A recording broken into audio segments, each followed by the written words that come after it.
ইতিহাসের ঘৃণিত ময়লা আবর্জনা কুখ্যাত গোলাম আহমদ কাদিয়ানী এবং তার অনুসারীদেরকে বাংলার রাষ্ট্রে কাফের ঘোষণা দেখতে চাই। পরিষ্কার বলছি, আমরা 2013 সালের নবী প্রেমিক তাওহীদি জনতার শাপলা চত্বরের রক্তের উপর 24-এর যে বিপ্লব প্রতিষ্ঠিত হয়েছে, সেই বিপ্লব পরবর্তী বাংলার মাটিতে কাদিয়ানীর মুসলিম ঘোষণা হতেই হবে, হতেই হবে। সরকারগুলোকে বলতে চাই, আমাদের পূর্বপুরুষ খতিব ওবায়দুল হক, শাইখুল হাদিস আল্লামা আজিজুল হক, সৈয়দ ফজলুল করিম পীর সাহেব চরমনাই, মুফতি ফজলুল হক আমিনী থেকে আল্লামা আহমদ শফি রহমতুল্লাহ আলাই, জুনায়েদ বাবু নগরী, সকলেই কাদিয়ানীদের খতমে নবুয়ত, এই কাদিয়ানীদের অমুসলিম রাষ্ট্রীয় ঘোষণা শুনে যেতে চেয়েছেন, দেখে যেতে চেয়েছেন।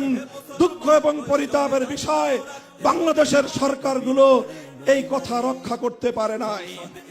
আমাদের আমির হেফাজত আল্লামা মুহিবুল্লাহ বাবু নগরী হায়াতে আছেন, তার নেতৃত্বে পীর সাহেব মধুপুর যেটা তুলেছেন, এবার কাদিয়ানীদের অমুসলিম ঘোষণা দাবি আদায় করার জন্য যদি প্রয়োজন হয় আবার 5ই মের মতো ঢাকা অবরোধ করতে হবে, ঢাকা অবরোধ করতে হবে।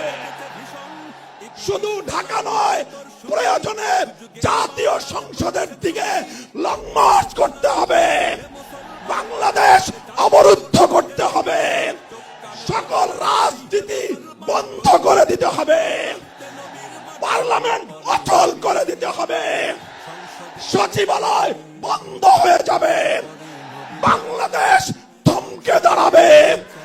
কাদিয়ানীদের অমুসলিম ঘোষণার দাবি আদায় করতে হবে, রক্ত দিতে হলে রক্ত দিতে হবে, জীবন দেওয়ার জন্য, খতমে নবুয়তের দাবি আদায়ের জন্য মাথায় কাফনের কাপড় বেঁধে শহীদ ঈদগাহে যেতে কারা প্রস্তুত, কারা প্রস্তুত? ইনশাআল্লাহ এ দাবি আদায় হবে। আর যদি সরকারগুলো দাবি আদায় করতে ব্যর্থ হয়, আগামী দিনে আমরা পার্লামেন্ট গঠন করব, আমরা ক্ষমতায় যাব, আমরা কাদিয়ানীদেরকে জাতীয় সংসদে আইন পাস করে কাফের ঘোষণা করব, অমুসলিম ঘোষণা করব ইনশাআল্লাহ। নাসরুম মিনাল্লাহি ওয়া ফাতহুন করিম।